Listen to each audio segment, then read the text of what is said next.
আসবে সোনা? ওই তো মনে হয় চলে এসেছে, যাই। তুমি চলে এসছো? হ্যাঁ এই তো। কই জিহান কই?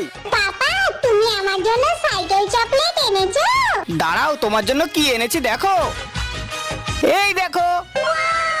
না, আমি এটা নেব না।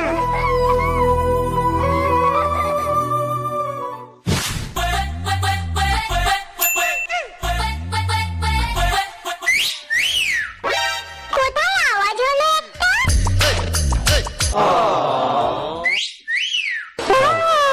আবার কোথায় শব্দ হলো? এই দেখো, এটা কি বলো তো? Wow, thank you papa.